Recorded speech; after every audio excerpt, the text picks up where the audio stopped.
આપણે સ્કૂલમાંથી સૌ વિદ્યાર્થી મિત્રોને જય શ્રી કૃષ્ણ. ધોરણ 12 વિષય એકાઉન્ટ, એમાં પાઠ પહેલો, એમાં ચેપ્ટર નંબર 7 ભાગીદારી પેઢીનું વિસર્જન, અને એમાં આજે લેક્ચર નંબર 10 માં સૌ વિદ્યાર્થી મિત્રોનું ઓનલાઈન એજ્યુકેશન સિસ્ટમમાં હાર્દિક સ્વાગત છે. આપણે લાસ્ટ લેક્ચર નંબર 9 માં ઉદાહરણ પહેલું એ આપણે પૂરું કર્યું. પેજ નંબર 286 ઉપર હતું. એમાં ટોટલ 15 વ્યવહારો હતા. એ 15 વ્યવહાર આપણે લેક્ચર નંબર 9 માં પૂરા કરી નાખ્યા અને તમે તમારી ફેસબુકમાં ઉતારી પણ લીધા હશે. એક ખાસ મારે વિદ્યાર્થી મિત્રોને યાદી આપવાની ફરી વખત યાદી આપું છું કે હું હવે તમને લેક્ચર તમને મળશે, વિડિયો લેક્ચર, એની સાથે હું પીડીએફ મોકલવાનો નથી. હોમવર્કની પીડીએફ તમને મોકલવાનો નથી. એ પીડીએફ તમને એક આરે મોકલી દીધેલ છે. લેક્ચર નંબર 4 મળશે તમને. લેક્ચર નંબર 4 માં તમે જોઈ લીધું હશે કે લેક્ચર નંબર 4 મળ્યો તેથી તમને 30 પેજની પીડીએફ મળી ગઈ હશે. એમાં તમારે જેટલું મેં વિડિયો લેક્ચરમાં સમજાવ્યું હોય, બોર્ડ ઉપર વર્ક કર્યું, એટલું તમારી ફેસબુકમાં તમારે ઉતારતું જવાનું છે. એટલે હવે હું વિડિયો પછી મોકલવાનું ન હોય, 30 પેજ સુધીનું તમને એ તમારે લખવાનું થશે. એમાં એવી રિક્વેસ્ટ મૂકી હતી કે તમારે એડવાન્સમાં તમારી ફેસબુકમાં નહીં પણ રફમાં લખી લેવાય, જેથી કરીને હું બોર્ડ ઉપર જ્યારે સમજાવતો હોય ત્યારે તમે રફ બુકમાં લખેલું તમે જોઈ શકો અને તમે વધારે સારી રીતે સમજી શકો. એવું પણ મેં તમને લખી મોકલ્યું હતું. હવે આપણે આજે લેક્ચર નંબર 10 ની અંદર આપણે શું કરીશું તો કે લેક્ચર નંબર 10 ના પેજ નંબર 310 ઉપર આપણો ચોથો પ્રશ્ન છે. ચોથા ફરી વખત એક વસ્તુ બીજી યાદી આપી દઉં કે આ ચેપ્ટરમાંથી તમને ખૂટતી વિગતવાળા દાખલા પૂછવાના નથી. એ ગયા વર્ષ સુધી પૂછતા હતા. આ વખતે કોરોનાની પરિસ્થિતિને ધ્યાનમાં રાખી ખૂટતી વિગતવાળા દાખલા પૂછવાના નથી. બીજું, મોટા દાખલા પૂછવાના નથી. મોટા દાખલા તો સામાન્ય રીતે આ ચેપ્ટરમાંથી બોર્ડમાં ભૂતકાળમાં પૂછાયેલા પણ નથી. એટલે ખૂટતી વિગતવાળા દાખલા તમારે કરવાના નહીં થાય. પણ તમારે એવા દાખલા કરવાના કે જેમાં તમારે આમનું લખવી પડતી હોય, જરૂરી આમનું લખવી પડતી હશે, એવા દાખલા કરવા પડશે. તો એમાં એક એવો દાખલો છે પેજ નંબર 310 ઉપર, પ્રશ્ન નંબર 4 પેજ નંબર 310 ઉપરથી ચાલુ થાય છે અને એ ચોથાનો તમારે 8મો એક પ્રશ્ન છે જે આપણે અગાઉ કરી ગયા છે. ચોથાનો 8મો પેજ નંબર 311 ઉપર છે. જો ફરી વખત ચોથાનો 6થો અને 7મો નહીં કરીએ. 6થો અને 7મો છે ને, 6થો દાખલો એવો છે, ચોથાનો 6થો પેજ નંબર 311, ચોથાનો 6થો 310 ઉપર રકમ છે ચોથાની અને 11 ઉપર એની રકમ છે 311. એ 6થો દાખલો છે ને, ચોથાનો 6થો, એ ખૂટતી વિગત શોધવાનો દાખલો છે કે શરૂઆતનું પાકું સરળ બનાવવાનું છે. શરૂઆતનું પાકું સરળ બનાવી અને ભાગીદાર A અને B ની શરૂઆતની મૂડી શોધો. એટલે ખૂટતી વિગત વાળો દાખલો એ થયો કહેવાય. ખૂટતી વિગત વાળો દાખલો તમને પૂછવાનો નથી. પછી એ દાખલા નંબર 6 થઈ જાય, ચોથાનો 6થો, એટલે 6થા ઉપરથી 7મો કરવાનું કીધું ને કે પ્રશ્ન 6 ની રકમ અને શરૂઆતના પાકા સરવાળા પરથી માલ મિલકત નિકાલ ખાતું તૈયાર કરો. તો એવું એ પણ ખૂટતી વિગત વાળો દાખલો કહેવાય. તો ખૂટતી વિગત વાળો દાખલો તમને પૂછવાનો નથી. એટલે ચોથાનો 6થો અને 7મો નથી પૂછવાનો. બરાબર યાદ રાખજો. પેજ નંબર 311, ચોથાનો 6થો અને 7મો તમને નહીં પૂછે, પણ 8મો પૂછવામાં આવશે. જોજો 8માં હું કીધું, હું રકમ રીડ કરું છું. દરેક પાસે પેન્સિલ હોવી જોઈએ, ટેક્સ્ટબુક હોવી જોઈએ અને રકમ વાંચવાની ટેવ પાડવાની છે.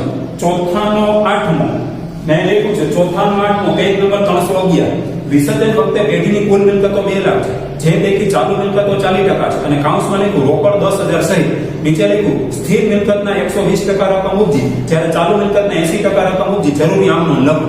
તો તમારે પહેલા સિમ્પલ કેલ્ક્યુલેશન કરવી પડે. મેં કેલ્ક્યુલેશન બોર્ડ ઉપર કરેલી છે. જુઓ આ દાખલો આપણે તમારે દાખલા નંબર 5 માં પ્રશ્ન નંબર 5 ની અંદર આવી ગયો છે.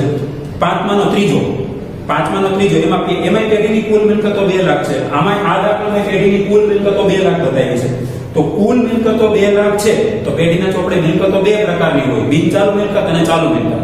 જો ચાલુ મિલકત પહેલા રાખો તો પછી તમારે બિનચાલુ મિલકત રાખવી પડશે. તો તમને પહેલા તમારે ગણતરી કરવી પડે. ગણતરી કર્યા પછી તમારે એની જરૂરી આમનોંધ એટલે 2 આમનોંધ લખવી પડે. મિલકતો છે એટલે મિલકતોના ખાતા તો બંધ કરવા પડશે. પછી એની ઉપજ થાય એટલે ઉપજની આમનોંધ કરવી પડશે. તો જો પેઢીના ચોપડે કુલ મિલકતો કેટલી આવી છે તો કે પેઢીના ચોપડે કુલ મિલકતો અત્યારે કેટલી છે તો કે 2 લાખ છે. 2 લાખમાંથી જે પૈકી ચાલુ મિલકતો કેટલા ટકા? 40%. ટકાવારી કેટલાય હોય તો કે 100. તો જો મેં લખ્યું ચાલુ મિલકતો કેટલા ટકા તો કે 40%. તો ટકાવારી હંમેશા 100 હોય. તો 100 માંથી તમે 40% બાદ કરો એટલે કેટલા ટકા વધે તો કે 60% વધે. બાકીના કેટલા ટકા વધે તો 60%. એ કેના હોય તો કે બિનચાલુ મિલકતના. પેઢીના ચોપડે 2 જાતની મિલકતો હોય. ચાલુ મિલકતો પહેલા લખો તો તમારે બિનચાલુ મિલકતો લખવી પડશે. તો ચાલુ મિલકતો જો 60-40% હોય તો બિન ચાલુ મિલકતો કેટલા ટકા હોય? 60% હોય. તો એક બાજુ 40% નો ભાગ રાખો, એક બાજુ 60% નો ભાગ રાખો. તો 2 લાખના 40% કરશો એટલે કેટલા થાય? 80,000 રૂપિયા થાય. એ શું થયું? એ ચાલુ મિલકત આવી કેટલી? 80,000. 2 લાખમાંથી 80,000 રૂપિયા ચાલુ મિલકતો, તો બાકીની 2 લાખના 60% કરો એટલે 1,20,000 થાય. તો 1,20,000 એ શું આવ્યું? બિન ચાલુ મિલકતો આવી.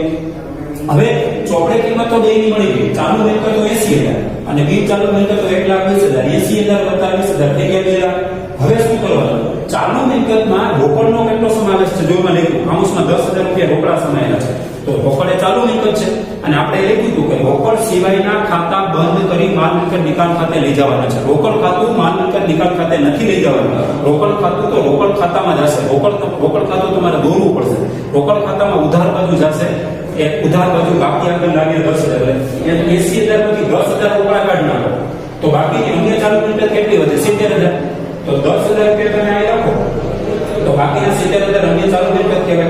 તો અહીંયા મેં લખ્યું છે રોકડનું ખાતું બંધ કરવાનું હોતું નથી. તમે આમનું લખો ત્યારે 10,000 રૂપિયા આમનું ના આવવા જોઈએ નહીં, આટલું તમારે યાદ રાખવાનું. 10,000 રૂપિયા માલ મિલકત નિકાલ ખાતે લઈ જવાના નથી. તો બાકીના કેટલા લઈ જવાના? 70,000. એ અન્ય ચાલુ મિલકત કહેવાય. એ ચોપડે કિંમત આવી. તો હવે આ ચોપડે કિંમત 70,000 આવી તો બાકીની ચોપડે કિંમત કેટલી આવે? તો કે 1,20,000. 2 લાખના 60,000, 1,20,000 ચોપડે કિંમત આવી. તો પેલા તો આપણે બિન ચાલુ મિલકત અને ચાલુ મિલકતના ખાતા બંધ કરવા પડશે. પણ કઈ કિંમતે? ચોપડે કિંમતથી ખાતું બંધ કરો અને ચોપડે કિંમતથી ખાતું બંધ કરો. એમાં રોકડ આવવી જોઈએ નહીં. રોકડનું ખાતું માલ મિલકત નિકાલ ખાતે લઈ જવામાં આવતું નથી. શા માટે? તો કે એના માટે રોકડ ખાતું ખોલવું પડે છે. રોકડ ખાતામાં ઉધાર બાજુ લખવું પડે. રોકડ મિલકત છે એટલે ઉધાર બાજુ બાકી આગળ લાવ્યા લખી નાખવાનું હોય. એટલે 10,000 રૂપિયા તમારે માલ મિલકત નિકાલ ખાતે લઈ જવાના નથી થતા. તો બાકીના આ 70,000 જે ચોપડે કિંમત છે એ તમારે લઈ જવાના છે અને 1,20,000 એ તમારે માલ મિલકત નિકાલ ખાતે લઈ જવાનું. જો પહેલી આમદનને લખી ખાલી જગ્યા પેઢીના ચોપડે વિસર્જન અંગેની આમદન તો તમારે 2 આમદન કરવાની થાય. તમને કીધું જરૂરી આમદન લખો, 2 આમદન લખવાની. પેલી માલ મિલકત નિકાલ ખાતે ઉધાર 1,90,000. 1,90,000 કેમ આવ્યા? તો કે 70,000 રૂપિયા અન્ય ચાલુ મિલકતની ચોપડે કિંમત અને 1,20,000 બિન ચાલુ મિલકતની ચોપડે કિંમત એટલે 1,20,000 વત્તા 70,000 કુલ કેટલા થાય? 1,90,000. એટલે માલ મિલકત નિકાલ ખાતે ઉધાર કરો 1,90,000. તો મિલકતોના ખાતા બંધ કરી બધાય ક્યાં જાય? માલ મિલકત નિકાલ ખાતામાં ઉધાર બાજુ. તો માલ મિલકત નિકાલ ખાતે ઉધાર 1,90,000 તે ચાલુ મિલકત ખાતે જમા 70,000 કઈ કિંમત? ચોપડે કિંમત. તે બિન ચાલુ મિલકત ખાતે જમા 1,20,000 કઈ કિંમત? તો કે ચોપડે કિંમત. તો કે ચોપડે કિંમતથી ખાતું બંધ કરવાનું છે. ચોપડે કિંમત 70,000 અને ચોપડે કિંમત 1,20,000. તો બે મિલકતના ખાતા બંધ કરો. મિલકત તો હંમેશા ઉધાર હોય તો પોતે શું થઈ જાય? જમા થઈ જાય. તે ચાલુ મિલકત ખાતે જમા 70,000, તે બિન ચાલુ મિલકત ખાતે જમા 1,20,000. બાબત છે મિલકતોના ખાતા બંધ કરી. જો મેં અલગ ચોકથી લખેલું છે ચોપડે કિંમતે માંડવી ખાતે લઈ ગયા. યાદ રાખજો મિલકતોના ખાતા બંધ કરીને MCQ VSQ પૂછશે તમને. MCQ VSQ પૂછે કે VSQ પૂછે? એક ગુણમાં પૂછે કે મિલકતો અને દેવાના ખાતા બંધ કરીને કઈ કિંમતે માંગણી ખાતે લઈ જવામાં આવે છે? બોલો. ચોપડે કિંમતે લઈ જવામાં આવે છે. યાદ રાખજો MCQ VSQ માં કામ લાગશે.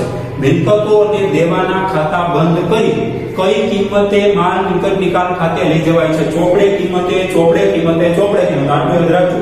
તો ચોપડે કિંમતથી માલ મિલકત નિકાલ ખાતે લઈ ગયા તેના ખાતા બંધ થઈ ગયા. હવે એની ઉપજ કરો. મિલકત છે તો ઉપજ આવે ને, તો ઉપજ જુઓ. એને ઉપજ માટે કીધું સ્થિર મિલકતના 120% રકમ ઊંચી. તો સ્થિર મિલકત એટલે બિન ચાલુ મિલકત. સ્થિર મિલકતનું બીજું નામ કાયમી મિલકત, ઇંગ્લિશમાં એને ફિક્સ અસેટ્સ કહેવાય. તો બિન ચાલુ મિલકતના 120% રકમ ઊંચી, જ્યારે ચાલુ મિલકતના 80% રકમ ઊંચી. જરૂરી આમનું. હવે આપણે ઉપજ તરફ આગળ વધીએ. તો જુઓ આ 70,000 હતા. આપણે રોકડને ભૂલી જવાનું. રોકડ ખાતામાં વહી જશે. આ 70,000 નું ખાતું પેલા બંધ કર્યું, 1,20,000 નું ખાતું બંધ કર્યું. હવે એની ઉપજ કરો. આ જે 70,000 છે ને 70,000 અથવા તો 1,20,000 લઈ લો. સ્થિર મિલકત જે છે ને એને 120% રકમ ઊંચી. એટલે સ્થિર મિલકત કેટલી? આ સ્થિર મિલકત કહેવાય. સ્થિર મિલકત કેટલી? તો કે 1,20,000. એના કેટલા ઉપજા? તો 120% ઉપજા. કેટલા? સ્થિર મિલકતના 120%. એટલે 1,20,000 ગુણ્યા 120% કરવાના. 12,144. 1,44,000 ઉપજ થઈ. કેની? બિન ચાલુ મિલકતની ઉપજ 1,44,000 થઈ. તો બિન ચાલુ મિલકત ધંધામાં રોકડ આવશે 1,44,000 ઈ આવ્યા. પછી ચાલુ મિલકતના કેટલા હોય? જો રકમમાં લખ્યું ધ્યાન આપજો. ચાલુ મિલકતના 80% હોય છે. તો ચાલુ મિલકત છે 70,000 પણ રોકડ સિવાય 70,000 ના 80%. 8 6 7,56,000 રૂપિયા ઉપજ થઈ કહેવાય. અહીંયા 1,44,000 ની ઉપજ થઈ, અહીંયા 56,000 ની ઉપજ થઈ, 1,44 + 56 એટલે 2 લાખ રૂપિયાની કુલ ઉપજ થઈ. તો ધંધામાં કુલ 2 લાખ રૂપિયા આવ્યા. બરાબર સમજો. આ 1,20,000 ના 120% રકમ ઊંચી છે. એટલે 1,44,000 આવ્યા. આ 70,000 ના 80% રકમ ઊંચી 7,56,000 આવ્યા. 1,44 + 56 એટલે 2 લાખ રૂપિયા ધંધામાં ઉપજ થઈ. તો 2 લાખ રૂપિયા ધંધામાં ઉપજ થઈ તો રોકડ બેંક ખાતે ઉધાર 2 લાખ. તે મિલકતોનો નિકાલ થઈ ગયો. એટલે મિલકતો જાય છે તો જાતી હોય તો આપણે શું લખવાનું? નિકાલ થાય એટલે માલ મિલકત નિકાલ ખાતે જમા 2 લાખ. બાબત જે મિલકતના રોકડા ઉપજ્યા તેના ટૂંકમાં પેલી તમારે મિલકતનું ખાતું બંધ કરવાનું છે, 2 મિલકત, અને પછી તમારે ઉપજની આમનો લખવાની. જરૂરી આમનો એટલે 2 આમનો લખવાનું. આવો દાખલો આપણે સ્વાધ્યાયમાં 5માનો આપણે ત્રીજો થઈ ગયો, અને એક આપણે ઉદાહરણ પેલું કર્યું એની અંદર પણ આવો દાખલો હતો, યાદ હોય તો. એમાં 4 લાખ કુલ મિલકતો હતી. એટલે ટૂંકમાં આ ટાઈપનો દાખલો પૂછી શકાય. તમને તમારે પહેલા વર્કિંગ નોટ કરવી પડે, જરૂરી ગણતરી કરવી પડે, એમાં કોન્સેપ્ટ ક્લિયર કરવો પડે કે રોકડ આવે ને રોકડને કાઢ નાખવાના. કુલ મિલકતો કેટલી? 2 લાખ. 2 લાખમાંથી રોકડ કેટલી? જો એમાં લખ્યું કાઉન્સમાં 10,000 રૂપિયા, તો આમાંથી 10,000 રૂપિયા કાઢી જ નાખવાના. એટલે તમારે ખાતું 1,90,000 થી બંધ થશે. મિલકતોનું ખાતું ચોપડે કિંમત 1,90,000 થી બંધ થશે, 2 લાખ થી બંધ નહીં થાય. ચોપડે રોકડ ખાતું માલ મિલકત નિકાલ ખાતે લઈ જવાનું હોતું નથી. એટલે રોકડ ખાતું બંધ કરવાનું હોતું નથી, એ તો રોકડ ખાતામાં વહી જાય. યાદ રાખજો, રોકડ ખાતું માલ મિલકત નિકાલ ખાતે લઈ જવાનું હોતું નથી. એટલે તમારે 2 લાખ રૂપિયામાંથી 10,000 કાઢી નાખવાના. 10,000 કાઢશો પછી જે વધે ને એ તમારે માલ મિલકત નિકાલ ખાતે લઈ જવાના છે. યાદ રાખજો, કોન્સેપ્ટ ક્લિયર રાખજો. 10,000 રૂપિયા બાદ કરી નાખો એટલે 1,90,000 માલ મિલકત નિકાલ ખાતે ઉધાર થાય. એમાંથી 70,000 ચાલુ મિલકત અને 1,20,000 બિન ચાલુ મિલકત. તો એ બે ખાતે તમારે જમા કરવાના. ચાલુ મિલકત ખાતે જમા 70,000, બિન ચાલુ મિલકત ખાતે જમા 1,20,000. હવે એની ઉપજ કરવાની. તો કે 1,20,000 છે એના 120% ઉપજ એટલે 1,44,000, 70,000 છે 80% ઉપજ 56,000, 1,44,000 + 56,000 2 લાખ ધંધામાં આવ્યો. ધંધામાં 2 લાખ રૂપિયા રોકડ આવે તો રોકડ એ મિલકત છે, તો રોકડ બેંક ખાતે ઉધાર થાય. અને બીજું એ ધંધામાં આવક થાય તો માલ મિલકત નિકાલ ખાતું તમારે જમા કરવાનું છે. તો તે માલ મિલકત નિકાલ ખાતે જમા 2 લાખ. બાબત છે મિલકતોના રોકડા ઉપજ્યા તેના. આ એક ચોથાનો 8મો પૂછાઈ શકે. મોસ્ટ આઈએમપી ને લખી લેજો. અને ચોથાનો 6થો અને 7મો ઉપર ચોકડી મારી દેજો. આ વર્ષ પૂરતું તમને પૂછવામાં નહીં આવે. ચોથાનો 6થો અને 7મો નથી કરવાનો. જો સ્વાધ્યાયમાં શું કરવાનું તમને યાદી આપો. 5મો દાખલો આખો થઈ ગયો કમ્પ્લીટ, એમાં 12 વ્યવહારો હતા. પછી 6થો દાખલો આખો કમ્પ્લીટ થઈ ગયો, આમનો જેમાં 1 થી 8 વ્યવહાર હતા. પછી પેજ નંબર 312 અને 313 ઉપર દાખલા નંબર 7, 8, 9 ને 10 કરવાના નથી. દાખલા નંબર સ્વાધ્યાયમાં 7, 8, 9 ને 10 કરવાના નથી. હવે તમારો પ્રશ્ન છે સ્વાધ્યાયમાં એબી વિભાગ તો તમારે ઉતારવા જ પડશે. એ તો આપણે હું તમને એની પીડીએફ બનાવીને મોકલી આપીશ એટલે તમારે ઉતારવાના થશે. હવે પ્રશ્ન હશે કે ત્રીજાનો પ્રશ્ન છે પેજ નંબર 310 ઉપર કે નીચેના ટૂંકમાં જવાબ આપો. એમાં મોસ્ટ ઓફ આપણે લગભગ આપણે થિયરીનું ચલાવતો હતો ત્યારે મોસ્ટ ઓફ બધું આવી ગયું છે. પછી ચોથાનો માગ્યા મુજબ જવાબ આપો. એમાં તફાવત સ્પષ્ટ કરો. માલ મિલકત નિકાલ ખાતાની પ્રથમ પદ્ધતિ, બીજી પદ્ધતિ એ મેં 2018 માં પૂછાઈ ગયેલું એ થઈ ગયું છે. પછી કાનૂની હિસાબી પતાવટ અંગેની કાનૂની જોગવાઈ આપણે થઈ ગયું છે. પછી અદાલતના હસ્તક્ષેપ સિવાય સામાન્ય વિસર્જનની પદ્ધતિઓ આપણે થઈ ગઈ છે. તો મોસ્ટ ઓફ આપણે ચોથાના બધું કમ્પ્લીટ થઈ ગયું છે. 6થો 7મો નથી કરવાનું. પછી 8મો મેં કરી દીધો. હવે પેજ નંબર 310 ઉપર છે નીચેના પ્રશ્નો ટૂંકમાં જવાબ આપો. એમાં આપણે ચોથો પ્રશ્ન આવે છે કે વિસર્જન સમયે પાકા સરવેમાં દર્શાવેલ નીચેની બાકીઓનો નિકાલ કેવી રીતે કરશો. તો એ તમને પૂછવામાં આવશે. એ દર વર્ષે પૂછાય છે, રિપીટ થાય છે. પેઢીના વિસર્જન સમયે ટોટલ 6 બાકીઓ ચોપડે છે. ખાલી તમારે આમનો નમૂનાની લખવાની થશે. એની રકમ આપી નથી. જો તમારે આમનો નમૂનાની કહેવાની કે આ રીતે અમે નિકાલ કરશો. તો ભાગીદારી પેઢીના વિસર્જન સમયે પાકા સરવેમાં દર્શાવેલ નીચેની બાકીઓનો નિકાલ કેવી રીતે કરશો તે સમજાવો. એટલે તમારે કહેવાનું છે કે ભાઈ સામાન્ય અનામત પેઢી માટે એકત્રિત નફો છે. એકત્રિત નફો ભાગીદારો વચ્ચે વેચવાની એવી 6 બાકીઓ આવી છે. તો હવે આપણે એને માર્ચ 2018 માં પૂછાય છે, ત્યાં લખી લો. ત્રીજાનો ચોથો ત્યાં લખો માર્ચ 2018 માં પૂછાય, બોર્ડમાં પૂછાઈ ગયેલો છે. તો હવે આપણે ત્રીજાનો ચોથો કરવાનો. હવે જો આપણે પેજ નંબર 310 ઉપર છે પ્રશ્ન ત્રીજાનો ચોથો, અહીંયા લખી લેજો. ત્રીજાનો ચોથો બોર્ડમાં પૂછાયેલ છે. નીચેની બાકીઓ એમ લખ્યું છે ત્રીજાનો ચોથો પેજ નંબર 310 ઉપર ભાગીદારી પેઢીના વિસર્જન સમયે પાકા સરવૈયામાં દર્શાવેલ નીચેની બાકીઓનો નિકાલ કેવી રીતે કરશો સમજાવો. માર્ચ 2018 માં પૂછાયેલો છે પ્રશ્ન સ્વાધ્યાયમાં ત્રીજાનો ચોથો પેજ નંબર 310 એ 6 બાકીઓ તમને આપી છે. નંબર 1 સામાન્ય અનામત, નંબર 2 રોકાણ વધઘટ ભંડોળ, નંબર 3 કારીગર અકસ્માત વળતર ભંડોળ, નંબર 4 પ્રોવિડન્ટ ફંડ, નંબર 5 નફા નુકસાન ખાતાની ઉધાર બાકી અને રોમનમાં 6 લખ્યું ઘસારા ફંડ. તો તમને 6 બાકીઓનો તમારે નિકાલ કરવાનો છે. તો આપણે આ કયું ચક્ર ચાલુ છે તો કે ભાગીદારી પેઢીનું વિસર્જન. ભાગીદારી પેઢીનું વિસર્જન થતું હોય ત્યારે નીચેની 6 બાકીઓ ભાગીદારી પેઢીના પાકા સરવૈયામાં દર્શાવેલી છે. રોમનમાં 1 થી 6 નો નિકાલ તમારે કરવાનો. તો આ તમને એટલા માટે પૂછે છે કે તમારે એનો નિકાલ કેવી રીતે કરવાનો, ડિસ્પોઝ કરવાનો, ખાતા બંધ કરવાનું. નિકાલ કરવા એટલે ખાતા બંધ કરવાના. બંધ કરીને તમે ક્યાં લઈ જશો? ભાગીદારી પેઢીનું વિસર્જન થાય છે તો તમારો કોન્સેપ્ટ ક્લિયર કરવા માટે, તમારી કસોટી કરવા માટે તમને પૂછવામાં આવે છે કે તમે શું કરશો. પાકા સરવૈયામાં આટલી 6 બાકીઓ દર્શાવેલી તમે શું કરશો? ભાગીદારી પેઢીનું વિસર્જન થાય છે તો એવા સંજોગોમાં તમારે આમનોંધ લખવાની. શું લખવાની? આમનોંધ. પણ નમૂનાની આમનોંધ લખવાની. તમારી પાસે રકમ તો છે નહીં, જુઓ એમાં કે રકમ આંકડા નથી આપ્યા, રકમ નથી આપી એટલે તમારે શું કરવું પડે? તમારે નમૂનાની આમનોંધ લખવી પડે. આમનોંધ તમારે દોરવાની છે. ક્રમ, વિગત, ખાપા, વધાર છે નહીં તો તમને દોરતા તો આવડે છે.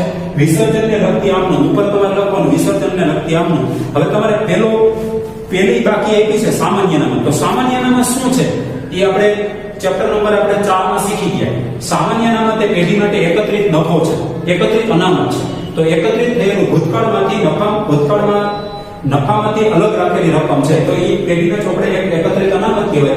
એકત્રિત અનામતનું અત્યારે વિસર્જન વખતે તમે શું કરશો તો કે ભાગીદારો વચ્ચે વેચી દો નફા નુકસાનના પ્રમાણમાં અને એકત્રિત અનામતનું ખાતું બંધ કરો, સામાન્ય અનામતનું ખાતું બંધ કરો. પહેલા તમારે એના વિશે લખવાનું, તમે શું સમજ્યા અત્યાર સુધીમાં એની તમારે એનો જવાબ આપવાનો, રિપ્લાય આપવાનો છે. તો કે સામાન્ય અનામત એ ભાગીદારી પેઢી માટે એકત્રિત અનામત છે, તેથી ભાગીદારો વચ્ચે વેચાશે. સામાન્ય અનામત એ એના વિશે કોન્સેપ્ટ ક્લિયર કરવાનો કે સામાન્ય અનામત એ ભાગીદારી પેઢી માટે એકત્રિત અનામત છે જે ભાગીદારો વચ્ચે નફા નુકસાનના પ્રમાણમાં વેચાશે. હવે નક્કી કરીએ કે ભાગીદારો વચ્ચે વેચવાનું હોય તો માલ મિલકત નિકાલ ખાતું તો આમાં આવે જ નહીં. ભાગીદારોને લગતી વાત હોય એટલે તમારે ભાગીદારના મૂડી ખાતામાં જવું પડે. તો ભાગીદારના મૂડી ખાતામાં તમારે જવાનું છે. તો હવે સામાન્ય અનામત એ એકત્રિત નફો છે, અનામત છે. અનામતની બાકી જમા હોય તો હવે ખાતું બંધ કરો તો પોતે શું થઈ જાય? ઉધાર થઈ જાય. એટલે આમનો ના આપી દે સામાન્ય અનામત ખાતે ઉધાર અને ડોર લખી દેખા તે ભાગીદારના મૂડી કે ચાલુ ખાતે જમા બાબત છે. સામાન્ય અનામત ભાગીદારો વચ્ચે વેચી તેના કયા પ્રમાણમાં? નફા નુકસાનના પ્રમાણમાં. નફા નુકસાનનું પ્રમાણ ન હોય તો સરખી રીતે તમારે વેચવાની થશે. આ આમનું આપણે ચેપ્ટર નંબર 4 માં શીખી ગયા. યાદ હોય તો લાભનું પ્રમાણ ને ત્યાગનું પ્રમાણ અને પછી આવી આમનોંધ આવતી હતી. ભાગીદારો વચ્ચે વેચવાની આમનોંધ. આપણે નફા નુકસાનના જૂના પ્રમાણમાં વેચતા હતા ત્યાં. અહીંયા આપણે નફા નુકસાનનું જૂનું પ્રમાણ ન હોય, નવું કાંઈ જોવાનું નહીં. નફા નુકસાનનું પ્રમાણ આપ્યું એ પ્રમાણે ન આપ્યું તો એ સરખી રીતે વેચી દેવાનું. તો તમારે ખાલી નમૂનાની આમનોંધ લખવાની. નિકાલ કેવી રીતે કરશો, કેવી રીતે નિકાલ કરશો એના માટેની તમારે કોન્સેપ્ટ પહેલા લખવાનો, પછી તમારે એની આમનોંધ લખવાની. એટલે આવી રીતે અમે એનું ખાતું બંધ કરશું.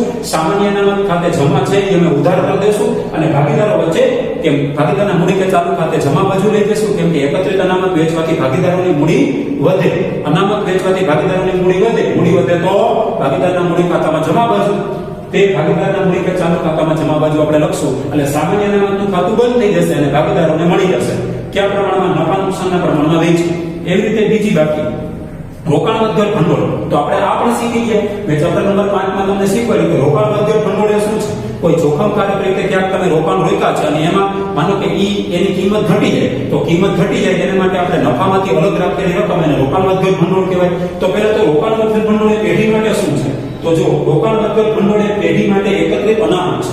અનામત હોય તો ભાગીદારો વચ્ચે વેચી જ દેવાય. તેથી ભાગીદારો વચ્ચે વેચવામાં આવે છે.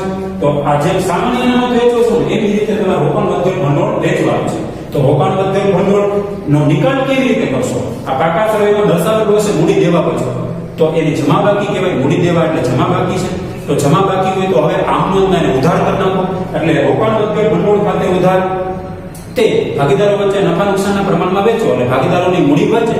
એટલે તે ભાગીદારોના મૂડી કે ચાલુ ખાતે જમા બાબત છે. રોકાણ વધઘટ ભંડોળ ભાગીદારો વચ્ચે વેચ્યું તેના ટૂંકમાં રોકાણ વધઘટ ભંડોળ વેચવાથી ભાગીદારોની મૂડી વધે છે તો ભાગીદારના મૂડી ખાતે જમા થશે કે ચાલુ ખાતે જમા થશે. અને રોકાણ વધઘટ ભંડોળ છે જમા તો તમારે ઉધાર લખીને આપવાનું અને રોકાણ વધઘટ ભંડોળ ખાતે ઉધાર થઈ જશે. કેમ કે એ મૂડી દેવા બાજુ છે એટલે જમા બાકી કહેવાય. જમા બાકી હોય તો આમનોનમાં પોતે ઉધાર થઈ જાય એટલે ખાતું બંધ થઈ જાય. એટલે નિકાલ કેવી રીતે કરશો તો કે આવી રીતે કરશો, ભાગીદારો વચ્ચે અમે વેચી દઈશું નફા નુકસાનના પ્રમાણમાં. એટલે નિકાલ થઈ ગયો કહેવાય. તમારી પાસે રકમ તો નથી એટલે તમારે નોટ લખી નાખવાની. આ પણ આમનો આપણે ચેપ્ટર નંબર 4 માં શીખી ગયા ભાગીદારીના પુનર્ગઠનમાં. મેં તમને 2 પાર્ટમાં સમજાવ્યું, ઉધાર બાકી અને જમા બાકી યાદ કરો. ત્યાર પછી ત્રીજી બાકી આવે છે. ત્રીજી બાકી જુઓ રોમનમાં 3 કારીગર અકસ્માત વળતર ભંડોળ. તો એ પણ મેં તમને ચેપ્ટર નંબર 5 માં પ્રવેશ વખતે શીખવાડ્યું છે કે કારીગર અકસ્માત વળતર ભંડોળ એ શું છે. તો જ્યારે આપણી પેઢીની અંદર કોઈ કારીગરને કોઈ કામદારને અકસ્માત થાય અને પેઢીએ કાંઈ એનું કોમ્પેન્સેશન વળતર ચૂકવવું પડે તો નફામાંથી અલગ રાખેલી રકમ છે. તો અકસ્માત શબ્દ આવે એટલે તમારે એકત્રિત અનામત જ સમજવાની છે. તો જુઓ પહેલા તમારે એનો કોન્સેપ્ટ લખવાનો. કારીગર અકસ્માત વળતર ભંડોળ એ ભાગીદારી પેઢી માટે એકત્રિત અનામત છે. જેમાં આ કીધું એમ સામાન્ય અનામત એકત્રિત અનામત છે, રોકાણ વળતર ભંડોળ એકત્રિત અનામત છે. એવી જ રીતે કારીગર અકસ્માત વળતર ભંડોળ એ પેઢી માટે એકત્રિત અનામત છે. તેથી ભાગીદારો વચ્ચે વેચવામાં આવશે કયા પ્રમાણમાં? નફા નુકસાનના પ્રમાણમાં.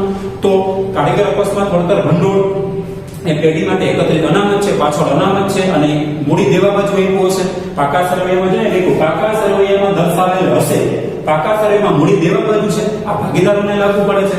માલ મિલકત નિકાલ ખાતાને લાગુ નથી પડતું. તો ભાગીદારો વચ્ચે વેચો તો ભાગીદારોની મૂડી શું થાય? વધે. ભાગીદારની મૂડી વધે તો ભાગીદારના મૂડી કે ચાલુ ખાતામાં જમા બાજુ લખાય. અને કારીગર અકસ્માત વળતર ભંડોળ એ અત્યારે જમા છે. જમા હોય તો પોતે શું થઈ જાય? ઉધાર થઈ જાય એટલે ખાતું બંધ. એટલે આમનો કઈ ટાઈપની થાય તો કે કારીગર અકસ્માત વળતર ભંડોળ ખાતે ઉધાર તે ભાગીદારના મૂડી કે ચાલુ ખાતે જમા બાબત છે. કારીગર અકસ્માત વળતર ભંડોળ ભાગીદારો વચ્ચે વેચી તેના કયા પ્રમાણમાં? નફા નુકસાનના પ્રમાણમાં.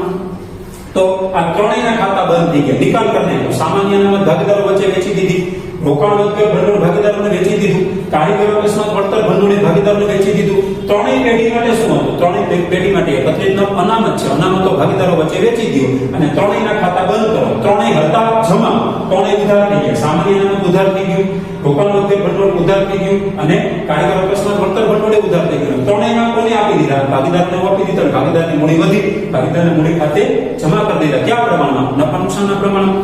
હવે ચોથો રોમન આંકડામાં 4 લખ્યું પ્રોવિડન્ટ ફંડ. તો પ્રોવિડન્ટ ફંડ આપણે 11મા ધોરણમાં શબ્દ આવી ગયો. તો જુઓ અહીંયા મેં 2 આમનો લખ્યું, ચોથામાં 2 આમનો લખવી પડશે. પહેલા તો એનો કોન્સેપ્ટ ક્લિયર કરો. પ્રોવિડન્ટ ફંડ પેઢી માટે શું છે? પીએફ આપણે બોલતા હોય. પ્રોવિડન્ટ ફંડ એ ભાગીદારી પેઢી માટે દેવું છે. પહેલા તો એ સમજી લઈએ. એકત્રિત અનામત નથી, આ પેઢી માટે દેવું છે.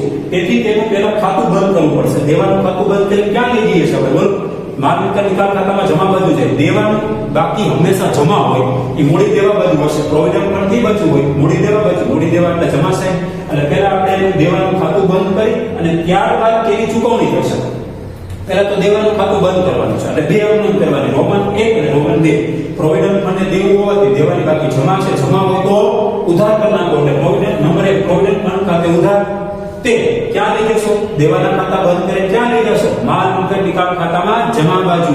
તે માલ મિલકત નિકાલ ખાતે જમા બાબત છે. પ્રોવિડન્ટ ફંડનું ખાતું બંધ કર્યું. હવે બંધ તો થઈ ગયું તો આપણે એની ચૂકવણી કરવી પડે ને. તો ચૂકવણી કરો ત્યારે ધંધામાંથી રોકડા જાય એટલે રોકડ બેંક ખાતે જમા રાખવા પડશે. રોકડ એ મિલકત છે, જાય તો જમા થાય. અને બીજું હવે એનો પીએફ એટલે પ્રોવિડન્ટ ફંડનો નિકાલ થાય છે. નિકાલ ખાતું હોય તો માલ મિલકત નિકાલ ખાતે ઉધાર કરશો, તે રોકડ બેંક ખાતે જમા બાબત છે. પ્રોવિડન્ટ ફંડની રકમ ચૂકવી તેના. એટલે 2 આમનો તમારે નમૂનાની કરી દેવી પડશે.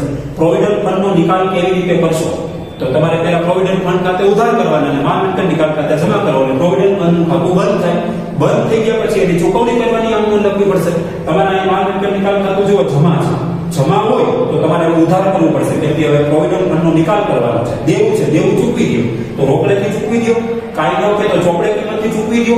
તો ચૂકવો ત્યારે ખર્ચ થાય, જાવક થાય. જાવક થાય તો માલ મિલકત નિકાલ ખાતે ઉધાર, તે ધંધામાંથી રોકડ જાય એટલે રોકડ બેંક ખાતે જમા બાબત છે. પ્રોવિડન્ટ ફંડની રકમ ચૂકવી દેના. પછી રોમનમાં 5 નફા નુકસાન ખાતાની ઉધાર બાકી. તો આપણે આ પણ શીખી ગયા. નફા નુકસાન ખાતાની ઉધાર બાકીનું નામ લખો ને એકત્રિત ખોટ કહેવાય. નફા નુકસાન હવે તમને આવડવું જોઈએ. નફા નુકસાન ખાતાની ઉધાર બાકીનું બીજું નામ છે એકત્રિત ખોટ. જમા બાકી હોય તો એકત્રિત નફો કહેવાય. ઉધાર બાકી હોય, નફા નુકસાન ખાતાની 2 બાકી હોય, ઉધાર બાકી હોય, જમા બાકી હોય. ઉધાર બાકી એટલે એકત્રિત ખોટ અને જમા બાકી એટલે એકત્રિત નફો. તો હવે ભાગીદારી પેઢીનું વિસર્જન થાય છે અને પાકા સરવૈયામાં એકત્રિત ખોટ અને નફા નુકસાન ખાતાની ઉધાર બાકી કઈ બાજુ દર્શાવેલી હશે? મિલકત લેણા બાજુ હશે. મિલકત લેણા એટલે ઉધાર સાઈડ કહેવાય. ઉધાર હોય તો હવે એનું ખાતું બંધ કરવું હોય તો ઉધાર હોય તો આમનામાં જમા કરી દેવા પડે. પેઢીના ચોપડે એકત્રિત ખોટ પડી છે, તો ખોટ ક્યાં લઈ જશો? તો ખોટ એ ભાગીદારોની મૂડી ઘટાડશે. ભાગીદારોની મૂડી ઘટાડવી હોય તો ભાગીદારોના મૂડી ખાતામાં ઉધાર બાજુ, તો જુઓ પહેલા તો એના વિશે તમારે લખવાનું. નફા નુકસાન ખાતાની ઉધાર બાકી એ પેઢી માટે એકત્રિત ખોટ છે, તેથી તેને ભાગીદારો વચ્ચે વેચી આપવામાં આવશે. તો ભાગીદારો વચ્ચે એકત્રિત ખોટ વેચો તો શું થાય? મૂડીમાં ઘટાડો.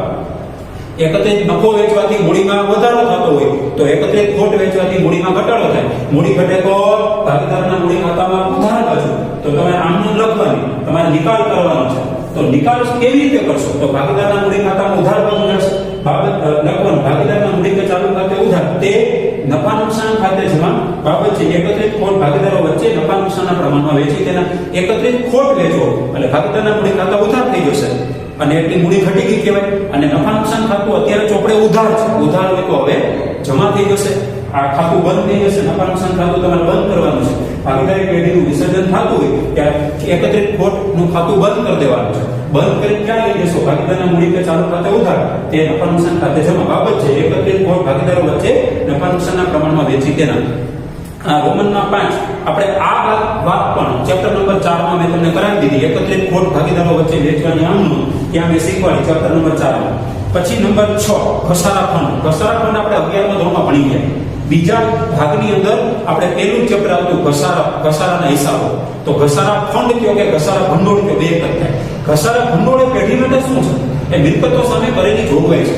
એક જમીન ઉપર ઘસારો કપાતો નથી એટલું યાદ રાખજો. આપણે 11મા ધોરણમાં શીખવાડ્યું કે કાયમી મિલકતો એમાં મકાન, યંત્રો, ફર્નિચર એટલે પ્લાન્ટ યંત્રો, વાહનો આ બધા ઉપર ઘસારો કપાય છે. એક જમીન ઉપર ઘસારો કપાતો નથી. તો આ ઘસારા ફંડ પાકા સહાયમાં કઈ બાજુ હશે? તો કે મૂડી દેવા બાજુ હશે.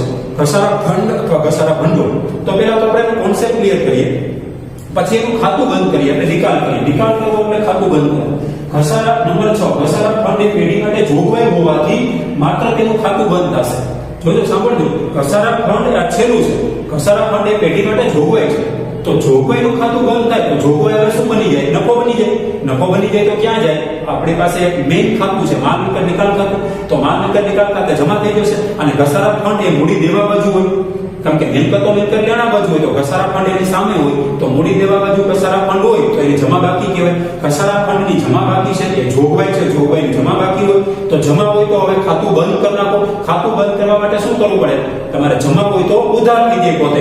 એટલે આમનો કઈ ટાઈપની થાય? ઘસારા ફંડ ખાતે ઉધાર અથવા ઘસારા ભંડોળ ખાતે ઉધાર, તે માલ મિલકત નિકાલ ખાતે જમા. ભાગીદારો વચ્ચે વેચાશે નહીં. એકત્રિત નફો નથી, એકત્રિત અનામત નથી. બરાબર સમજો. ઘસારા ફંડ એ જોગવાઈ છે, અંડરલાઈન કરું છું. ઘસારા ફંડ એ જોગવાઈ છે. જોગવાઈ હોવાથી તમારે એને માલ મિલકત નિકાલ ખાતે ચોપડે કિંમતથી લઈ જવા પડશે. ચોપડે કિંમતથી કઈ બાજુ? તો કે મામીની ખાતામાં જમા બાજુ જશે. ઘસારા ફંડ છે જમા, તો હવે પોતે ઉધાર થઈ જાય એટલે ખાતું બંધ થઈ જાય. એટલે ઘસારા ફંડ ખાતે ઉધાર અહીં ડોટ ડોટ ડોટ લખવાનું. તે ક્યાં લઈ જશો? ક્યાં લઈ જઈને ખાતું બંધ કરશો? માલ મિલકત નિકાલ ખાતે. તે માલ મિલકત નિકાલ ખાતે જમા બાબત જે ઘસારા ફંડનું ખાતું બંધ કર્યું તેના. તો ટૂંકમાં ઘસારા ફંડ હતું જમા, એ જોગવાઈ છે. પહેલા એ ક્લિયર કરવાનું, પહેલા ઉપર લખવાનું. ઘસારા ફંડ એ પેઢી માટે જોગવાઈ છે, તેથી એનું ખાતું બંધ કરવું પડશે. ખાતું બંધ કરીને ક્યાં લઈ જશો? મિલકતોના ખાતા, દેવાના ખાતા અને જોગવાઈના ખાતા, ત્રણેય ખાતા બંધ કરીને ક્યાં લઈ જવાના? માલ મિલકત નિકાલ ખાતે તમારે લઈ જવાના હોય. મિલકતોના ખાતા ઉધાર બાજુ જાય ચોપડે કિંમતથી. પછી દેવાના ખાતા પણ માલ મિલકત નિકાલ ખાતામાં જમા બાજુ જાય ચોપડે કિંમતથી. એવી જ રીતે જોગવાઈના ખાતા પણ એ માલ મિલકત નિકાલ ખાતામાં જમા બાજુ જશે. કઈ કિંમતથી? ચોપડે કિંમતથી. તો આ 6 બાકીનો નિકાલ આપણે થઈ ગયો છે. નિકાલ કરવો એટલે નમૂનાની આમમાં લખવાની છે. પહેલા તમારે એના વિશે પહેલા લખવાનું હોય. આ 6 માં મેં પહેલા લખ્યું છે અને પછી 6 વસ્તુ તમે ક્યાં લઈ જઈને ખાતું બંધ કરશો? અમુક વસ્તુ ભાગીદારોને લાગુ પડતી હોય તો ભાગીદારના મૂડી ખાતામાં ઉધાર જમા બાજુ લઈ જવાનું. જો માલ મિલકત નિકાલ ખાતાને લાગુ પડતું હોય તો તમારે માલ મિલકત નિકાલ ખાતે ઉધાર જમા લઈ જવા પડે. તો આ 6 બાકીનો નિકાલ થઈ ગયો છે. બોર્ડમાં ભૂતકાળમાં પૂછાયેલ છે. માર્ચ 2018 માં રિપીટ થવાની પૂરેપૂરી શક્યતા છે. આ ઉપરાંત હજી ઘણી બીજી બાકીઓ હોઈ શકે. આ 6 બાકીઓનો બીજી ઘણી બાકીઓ હોઈ શકે. તો આ ત્રીજાનો ચોથો અહીંયા આપણે ક્લિયર થઈ જાય છે. એમાં આંકડાનો સરવાળો કરવાનો હોતો નથી, કેમ કે અહીંયા આંકડા જ નથી કે જો રકમ જ નથી કે તો આપણે સરવાળો કરવાનો હોય નહીં. હવે હું ત્રીજાનો તમને યાદી આપો કેટલું થઈ ગયું, કેટલું બાકી છે. જો પ્રશ્ન ત્રીજામાં પહેલો, ભાગીદારી પેઢીના વિસર્જન સમયે ચોપડા બંધ કરવા કયા ખાતા તૈયાર કરવામાં તે જણાવો. ભાગીદારી પેઢીના વિસર્જન સમયે ચોપડા બંધ કરવા 4 ખાતા દોરે છે. માલ મિલકત નિકાલ ખાતું, પછી ભાગીદારના લોન ખાતા, ભાગીદારના મૂડી ખાતા અને રોકડ દેવી ખાતું. પછી ભાગીદારી પેઢીનું વિસર્જન કરવા અદાલત કેવા સંજોગોમાં હુકમ કરી શકે સમજાવો. પેજ નંબર 277 ઉપર આપણે થઈ ગયું છે. પછી ટૂંક નોંધ લખો, માલ મિલકત નિકાલ ખાતું 3 માર્ક માટે વેરી મોસ્ટ આઈએમપી છે તમારા માટે. ભૂતકાળમાં પૂછાયેલ, બોર્ડમાં પૂછાયેલ લખો ને એ આપણે થઈ ગયું. મેં તમને થિયરી સમજાવી દીધી. માલ મિલકત નિકાલ ખાતું પહેલા નંબર ઉપર જ આપણે માલ મિલકત નિકાલ ખાતું આપણે દોરવાનું હોય. માલ મિલકત નિકાલ ખાતાનું બીજું નામ સંપાદન ખાતું છે. સંપાદન ખાતું એ માલ મિલકત પ્રકારનું ખાતું છે. એ બધું મેં તમને કરાવી દીધું. બોર્ડમાં પૂછાય લખો ને 3 માર્ક વેરી મોસ્ટ આઈએમપી. પછી ત્રીજાનો ચોથો અત્યારે કમ્પ્લીટ કરી દીધો. નીચેની બાકીઓ દર્શાવેલી છે પાકા સર એનો નિકાલ કરી નાખવાનો છે, થઈ ગયું. પછી પાંચમો ભાગીદારી પેઢીના વિસર્જનને લગતી ખોટ કે નુકસાન અંગેની કાનૂની જોગવાઈ પેજ નંબર 277 ઉપર આપણે થઈ ગયું છે. તમારી ફેસબુકમાં તમે ઉતારી લીધું છે. નંબર 6 ભાગીદારી પેઢીના વિસર્જનની સામાન્ય વિધિ અથવા પ્રક્રિયા એ પણ આપણે થઈ ગયું. પેજ નંબર 276 અને 277 ઉપર છે. તો ત્રીજામાં મોસ્ટ ઓફ બધાય થઈ ગયા. ત્રીજો પ્રશ્ન છે માલ મિલકત નિકાલ ખાતાનો ટૂંક નોંધ લખો એ થઈ ગયું. પછી આ નિકાલ 6 બાકીઓનો નિકાલ થઈ ગયો, એ રિપીટ થાય છે દર વર્ષે. પછી ચોથા પ્રશ્નમાં ચોથાનો પહેલો તફાવત સ્પષ્ટ કરો. માલ મિલકત નિકાલ ખાતાની પ્રથમ પદ્ધતિ અને બીજી પદ્ધતિ એ પણ આપણે થઈ ગયું. ત્યાં લખી લેજો માર્ચ 2018.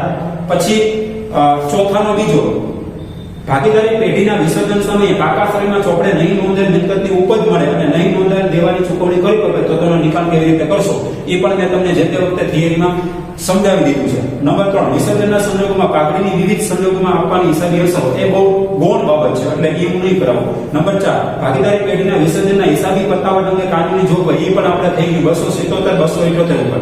નંબર 5 અદાલતના હસ્તક્ષેપ સિવાય એટલે સામાન્ય વિસર્જનની પદ્ધતિઓ સમજાવો એ પણ થઈ ગયું. પેજ નંબર 277 78 ઉપર છે.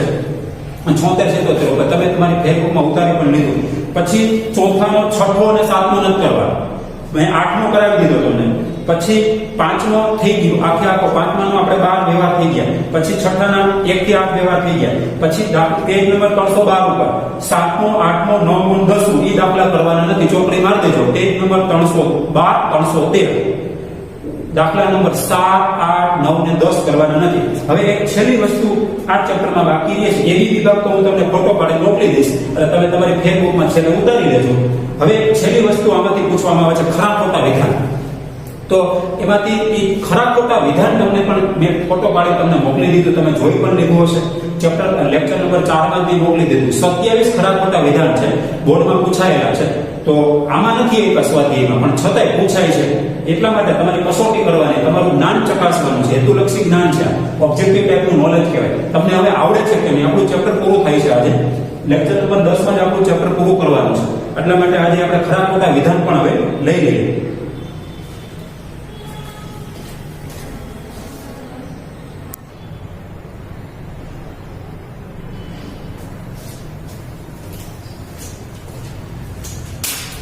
હવે જો આપણે આ છેલ્લો આપણો મુકામ છે, છેલ્લા સ્ટેજ ઉપર આપણે છીએ. ખરા ખોટા વિધાનો પૂછાય છે આ ચેપ્ટરમાંથી.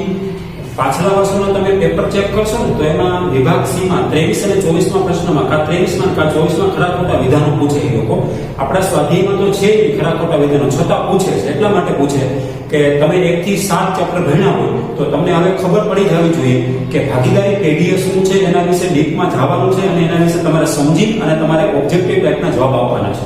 ઓબ્જેક્ટિવ ટાઈપના એટલે હેતુલક્ષી પ્રશ્નો કહેવાય. વિભાગ એ બી માં પૂછાય એવા, એટલે કે એ બી વિભાગ જ આપણે માટે છે એમ કહે તો હાલે. ખરા ખોટા વિધાનો વિભાગ સી માટે વેરી મોસ્ટ આઈપી 3 ગુણ બોર્ડમાં પૂછાશે. બોર્ડમાં પૂછાવા લાયક એટલે બોર્ડ માટે તમારા માટે અગત્યનું છે. બોર્ડમાં ભૂતકાળમાં પૂછાયેલા છે, બોર્ડમાં પૂછાયેલ છે એટલે આપણે આ કરવું જોઈએ. ભલે સ્વાધ્યાયમાં ન હોય, મેં તમને પીડીએફ મોકલી છે 1 થી 30 પેજની. એમાં છેલ્લા 5 પેજ 26 27 28 29 તમારી પીડીએફ છે ને, પીડીએફ એમાં પેજ નંબર 26 27 28 29 એની અંદર ખરા ખોટા વિધાનના મેં ફોટા પાડી ગયેલા. એટલે મીન્સ કે પેજ નંબર આપ્યા છે. આ અલગ રાખેલી કોપી છે, એમાં મેં નંબર 1 2 3 4 ને 5 એ તમારા નંબર આપેલા હશે. તમારી પીડીએફમાં એમાં લખેલ હશે પેજ નંબર 1 2 3 4 ને 5 છેલ્લે હશે. તો એમાં તમને પૂછવામાં આવશે કે ખરા ખોટા વિધાન નીચેના વિધાનો ખરા છે કે ખોટા તે જણાવો. ખોટા વિધાનો હોય તો સુધારીને ફરીથી લખો. તમારે સુધારીને ફરીથી લખવું પડશે. ખોટું હોય તોની વાત છે, સાચું હોય તો તમારે લખવાનું નથી. ખોટું વિધાન હોય તો તમારે સુધારી ફરી લખવાનું. મેં 3 વિધાનો લખ્યા છે, બાકીના વિધાનો હું તમને ઓરલી મૌખિક સમજાવીશ. તો જુઓ, આમાં લખ્યું છે કે નીચે આપેલા વિધાનો ખરા છે કે ખોટા તે જણાવો અને ખોટા વિધાનો કારણ સહિત સુધારીને ફરીથી લખો. ખોટા વિધાનો હોય તો કારણ સહિત સુધારીને ફરીથી લખો. પહેલું વિધાન છે, ભાગીદારી પેઢીનો કોઈ એક ભાગીદાર નિવૃત્ત થાય ત્યારે પેઢીનું વિસર્જન થાય છે. બરાબર સાંભળજો વિધાન. પછી હા કે ના જવાબ આપવાનો છે. ભાગીદારી પેઢીનો કોઈ એક ભાગીદાર નિવૃત્ત થાય ત્યારે પેઢીનું વિસર્જન થાય. આ સાચી વાત છે. આપણે પ્રવેશનું ચક્ર ભણી ગયા, નિવૃત્તિનું ચક્ર ભણી ગયા. તો ભાગીદારી એટલે શું અને ભાગીદારી પેઢી એટલે શું, એનો કોન્સેપ્ટ આપણે પહેલા ચક્રમાં ક્લિયર કરી લઈએ. તો હવે આ છેલ્લો મુકામ છે આપણો. તો તમને ખબર હોવી જોઈએ કે જ્યારે ભાગીદાર નિવૃત્ત થતો હોય ત્યારે ભાગીદારી પેઢીનું વિસર્જન થતું નથી, માત્ર ભાગીદારીનું વિસર્જન થાય છે, માત્ર રિકન્સ્ટ્રક્શન થાય છે, માત્ર પુનર્ગઠન થાય છે. પુનર્ગઠન એટલે ફરીથી ઘડાવો. પેઢી તો ચાલુ જ છે, પેઢી બંધ નથી કરવાની, પણ એક ભાગીદાર નિવૃત્ત થઈ જાય એટલે તમારે નિવૃત્તિના હિસાબો લખવા પડે છે. બાકીના 2 ભાગીદારો પેઢી સંભાળે છે, પેઢી રન કરાવે છે, અને ભાગીદાર ફરી વખત પેલું વિધાન છે, ભાગીદારી પેઢીનો કોઈ એક ભાગીદાર નિવૃત્ત થાય ત્યારે પેઢીનું વિસર્જન થાય છે. સાચી વાત છે, ભાગીદારી પેઢીનું વિસર્જન થતું નથી. તો જો કારણ જવાબ આપવાનો. આપેલ વિધાન ખોટું છે, તમારે લખવું પડશે. આપેલ વિધાન સાચું છે કે આપેલ વિધાન ખોટું તમારે લખી દેવાનું છે. તો આપેલ વિધાન ખોટું છે. હવે કારણ કે ભાગીદારી પેઢીના કોઈ એક ભાગીદાર નિવૃત્ત થાય ત્યારે ભાગીદારી પેઢીનું નહીં પરંતુ ભાગીદારીનું વિસર્જન થાય છે. આપણે પહેલા ચક્રમાં ભણી ગયા, ચોથા ચક્રમાં કીધું, 5મા ચક્રમાં ખબર પડી ગઈ કે જ્યારે 6થા ચક્રમાં ખબર પડી કે જ્યારે કોઈ એક ભાગીદાર નિવૃત્ત થતો હોય ત્યારે તમારે નિવૃત્તિના હિસાબો લખીને અને બાકીના 2 ભાગીદારો ધંધો ચાલુ રાખશે. એટલે કે આપેલ વિધાન ખોટું એવું તમારે લખી દેવું પડે. એનો એક માર્ક છે. 3 વિધાન પૂછાશે, કા પ્રશ્ન નંબર 23 અને કા 24. 3 વિધાન દરેકનો એક માર્ક તમારે આવશે. બોર્ડમાં પૂછાયેલ છે એટલે વેરી મોસ્ટ એમપી. એટલે તમારે હા કે ના જવાબ આપવાનો. તમારા માટે રોકડિયા માર્ક છે. જેમ એબી વિભાગમાં હોય એવી રીતે રોકડિયા માર્ક છે. ભાગીદારી પેઢીનો કોઈ એક ભાગીદાર નિવૃત્ત થાય ત્યારે પેઢીનું વિસર્જન થાય છે. નહીં, પેઢીનું વિસર્જન ન થતું, ભાગીદારીનું વિસર્જન થાય. અને આપેલું વિધાન ખોટું છે. કારણ કે ભાગીદારી પેઢીના કોઈ એક ભાગીદાર નિવૃત્ત થાય ત્યારે પેઢીનું નહીં પરંતુ ભાગીદારીનું વિસર્જન થાય. પછી બીજો જુઓ, તમારી પાસે મેં તમને કીધું હતું કે પીડીએફમાંથી તમે અલગ તમારી ફેસબુકમાં ઉતાર લેજો જેથી કરીને હું ભણાવતો હોય ત્યારે કામ લાગે. બીજું વિધાન છે, ભાગીદારી પેઢીના વિસર્જન બાબતે અદાલત જાતે જ હસ્તક્ષેપ કરી શકે છે. ભાગીદારી પેઢીના વિસર્જન બાબતે અદાલત જાતે જ હસ્તક્ષેપ કરી શકે. આપણે જોયું કે ભાગીદારી પેઢીનું વિસર્જન કેટલી રીતે થાય, તો કે 2 રીતે, 2 પદ્ધતિએ વિસર્જન થાય. એક સામાન્ય વિસર્જન એટલે અદાલતના હસ્તક્ષેપ સિવાય, અને અદાલત દ્વારા વિસર્જન. 2 વિસર્જન થાય છે. તમને વિધાન પૂછ્યું ભાગીદારી પેઢીના વિસર્જન બાબતે અદાલત જાતે જ હસ્તક્ષેપ કરી શકે. જાતે તો કરી જ ન શકે ને, અદાલતને ખબર જ ન હોય કે કઈ પેઢીનું વિસર્જન કરવાનું. એટલે આ વિધાન ખોટું છે. તમારે જવાબ આપવાનો. આ વિધાન ખોટું છે. કારણ આપવાનું છે, સુધારીને ફરીથી લખવાનું છે. કારણ કે ભાગીદારી પેઢીના વિસર્જન બાબતે કોઈ ભાગીદાર અદાલતને અરજી કરે તો જ અદાલત વિસર્જન બાબતે હસ્તક્ષેપ કરી શકે. એટલે કે અદાલત તો જ હસ્તક્ષેપ કરે કોઈ એક ભાગીદારે કોર્ટની અંદર, અદાલતની અંદર અરજી કરેલી હોય. એમને જાતે જ અદાલત હસ્તક્ષેપ કરી શકે નહીં. એટલે આ વિધાન ખોટું છે. આપેલ વિધાન ખોટું પડશે. કારણ કે ભાગીદાર કોઈ પણ ભાગીદાર અદાલતને અરજી કરે તો જ અદાલત પેઢીના વિસર્જન બાબતે હસ્તક્ષેપ કરી શકે. બાકી અદાલત જાતે જ પેઢીના વિસર્જન બાબતે અદાલત જાતે જ હસ્તક્ષેપ કરી શકે નહીં. ત્રીજું વિધાન છે, ભાગીદારી પેઢીના વિસર્જન બાબતે અદાલત હસ્તક્ષેપ કરી શકે છે. ભાગીદારી પેઢીના વિસર્જન બાબતે અદાલત હસ્તક્ષેપ કરી શકે છે. તો કે હા, આપણે ભાગીદારી પેઢીના વિસર્જનની 2 પદ્ધતિઓ જોઈ કે તો કે હસ્તક્ષેપ થઈ શકે છે, ભાગીદારી પેઢીનું અદાલત દ્વારા વિસર્જન થઈ શકે છે. તો કે આ વિધાન સાચું છે. આપેલ વિધાન સાચું છે. જો સાચું હોય ને તો તમારે ફરીથી લખવાની જરૂર નથી, કેમ કે સાચું હોય તો સાચું જ કહેવાય. ખોટું હોય તો તમારે સુધારીને ફરીથી લખવું પડે. ફરી વખત ભાગીદારી પેઢીના વિસર્જન બાબતે અદાલત હસ્તક્ષેપ કરી શકે. તો કે હા, અદાલત હસ્તક્ષેપ કરી શકે છે. તો આ વિધાન આપેલ વિધાન સાચું છે. નંબર 4, ભાગીદારી પેઢીના દેવા ચૂકવવા માટે ભાગીદારની અંગત મિલકતોનો ઉપયોગ થઈ શકે નહીં. બોલો, વિધાન સાચું છે ખોટું? હવે હું ઓરલી તમને સમજાવું, સાંભળજો બરાબર. ભાગીદારી પેઢીના દેવા ચૂકવવા માટે ભાગીદારની અંગત મિલકતોનો ઉપયોગ થઈ શકે નહીં. બોલો, અંગત મિલકતનો ઉપયોગ થઈ શકે કે નહીં? એનું એક જ રીઝન છે. પહેલા ચક્રમાં ભણી ગયા કે ભાગીદારી પેઢીમાં ભાગીદારોની જવાબદારી અમર્યાદિત છે. અમર્યાદિત હોવાનો અર્થ શું? અમર્યાદિત હોવું એટલે પેઢીની મિલકતોની ચૂકવણી માટે પેઢીના દેવા ચૂકવવા માટે પેઢીની મિલકતોનો ઉપયોગ થાય. પણ જો મિલકતો અપૂરતી હોય તો પેઢીની તો ભાગીદારની અંગત મિલકતો વેચીને અને પેઢીના દેવા ચૂકવવા પડે. આ વિધાન ખોટું છે. આપેલ વિધાન ખોટું છે કારણ કે ભાગીદારોની જવાબદારી અમર્યાદિત હોવાને કારણે ભાગીદારી પેઢીના દેવા ચૂકવવા માટે ભાગીદારની અંગત મિલકતનો ઉપયોગ થઈ શકે છે. તમને વિધાનમાં એમ કીધું કે અંગત મિલકતનો ઉપયોગ થઈ શકે નહીં. ભાગીદારો પેઢીની અંદર ભાગીદારોની જવાબદારી અમર્યાદિત છે એટલે ભાગીદારોની અંગત મિલકતનો ઉપયોગ થઈ શકે. નંબર 5, તમારી પાસે પીડીએફ આવી ગઈ છે, એમાંથી હું વાંચું છું, બરાબર સમજજો. તમારે પેજ નંબર 1 ઉપર જોવા મળશે. છેલ્લે તમારે જવાનું છે તમારી પીડીએફમાં. ભાગીદારી પેઢીમાં બધા જ ભાગીદારોની જવાબદારી તેમની મૂડી જેટલી મર્યાદિત હોય છે. બરાબર સાંભળજો. ભાગીદારી પેઢીમાં બધા જ ભાગીદારોની જવાબદારી તેમની મૂડી જેટલી મર્યાદિત હોય છે. સાચી વાત કે ખોટી વાત?